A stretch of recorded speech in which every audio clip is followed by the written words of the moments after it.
How to fix Apple CarPlay not working after updated to iOS 18.4. So you are not alone. This can happen due to settings reset, bugs, or compatibility issues. So here is how to fix it. First of all, open the settings app. Now scroll down and tap on the screen time option available in the settings. Then again scroll down and tap on the content and privacy restrictions option available there. Then toggle on the switch and tap on the allowed apps option available in there.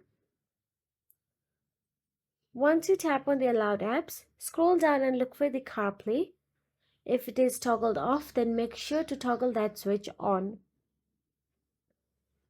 Now, go back and make sure to toggle off content and privacy restrictions. Then tap on the general option available there. Inside general, all you have to do is scroll down till the bottom and tap on the transfer or reset iPhone. Then tap on the reset option available there. Then tap on the reset all settings.